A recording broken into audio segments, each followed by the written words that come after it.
Hello, everybody, and welcome back to 5 Minute Fitness with Bradley Shriver.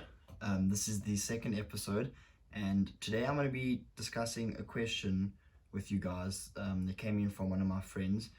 And I'm going to play the voice note for you in just a second. But if you're listening to this on YouTube, you're not going to be able to listen to the voice note, so I'll just repeat the question for you. So, yeah, let's get right into it.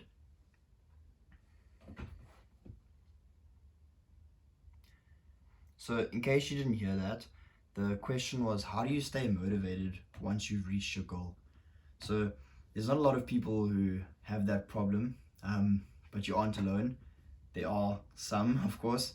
And what I would say is that this is why I actually tell people they shouldn't make a specific number, or maybe let's say a specific body that they're chasing their goal.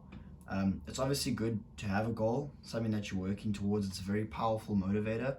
But then exactly like the problem you have now is, once you've reached that goal, then what? What do you do next?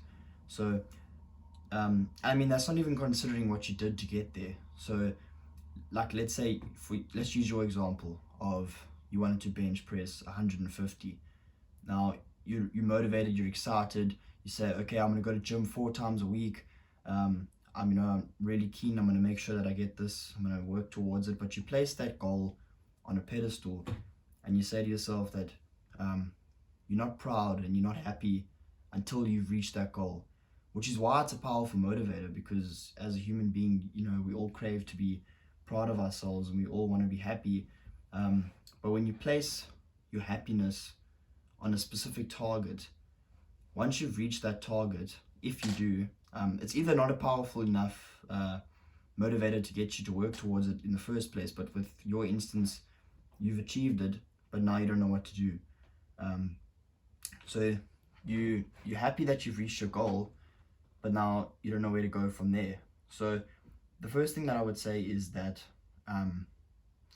you risk taking shortcuts to achieve a very specific goal, like a number, or looking like a certain specific way, because you've placed your happiness or your pride on reaching that goal.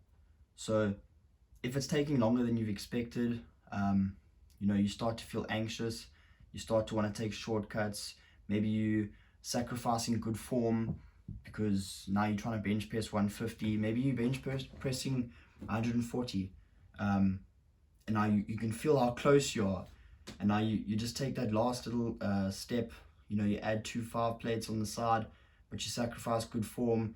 Maybe you blow your shoulder out or something, you never know. But I'm not necessarily saying that's what happened with you, but I'm just saying it's dangerous to set a very specific goal, like a number, or looking like a very specific way, because you'll do anything to get there, because you've put it on a pedestal and you've made your happiness depend on reaching that goal. So what I would suggest is, like, once you've reached your goal, there's one of 2 things that you could do. I suggest a combination of both. But firstly, you could either change your goal, you could adjust it to a newer, higher goal. Once you've reached something, you work towards now a higher number. Maybe you go, okay, you say, I want to reach 160. Or maybe you say now you want to squat 150.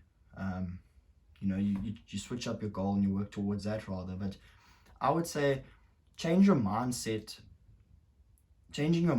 to be aligned with being proud of the effort you're putting in, instead of being proud of reaching a specific number or a specific goal. Be proud of the process that you're going through of continuous improvement, and be proud of the effort that you're putting in to get the results instead of the results. It's obviously a good idea to have goals. So for me specifically, I want to have a 6-pack by the end of the year. But my pride and my happiness isn't dependent on me reaching that. My pride is in the effort that I'm putting in on a daily basis to get towards that. So be proud that you're moving forward in a sustainable way.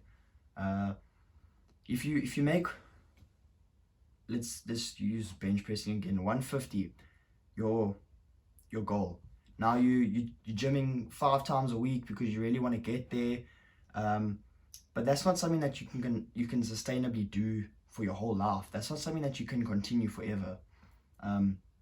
That's not sustainable. You know, you can't continue to grow at that rapid pace for the rest of your life. It's not scalable and it's not sustainable. So if you're happy in the process of improvement, and you're happy and you're proud of yourself for continuously improving in a sustainable way, then you're happy all the time. Your happiness doesn't depend on reaching a specific goal.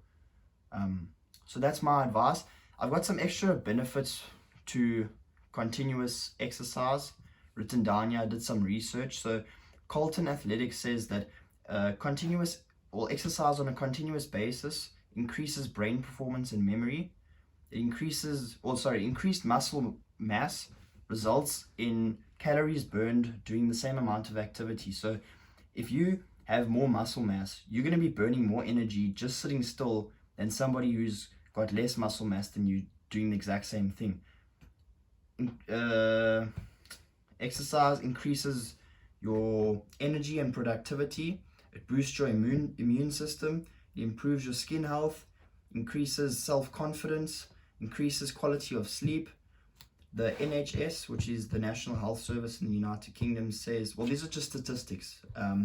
So there's obviously contextual variance here, but according to their statistics, you are 35% less likely to get coronary heart disease or have a stroke, 50% less likely to get type 2 diabetes, 50% less likely to get colon cancer, 20% lower risk of breast cancer, 30% lower risk of early death, 83% lower risk of osteoarthritis, 68% lower risk of getting a hip fracture, 30% lower risk of falling in old age, 30% less likely to get depression, and 30% less likely to get dementia. So I hope that answers your question.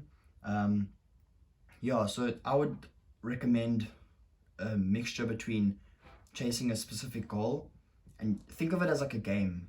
Like for me, getting abs is a bonus to what really makes me happy, which is being in the process and being proud of my constant effort and my sustainable improvement. So that's my advice, and I really hope it helps.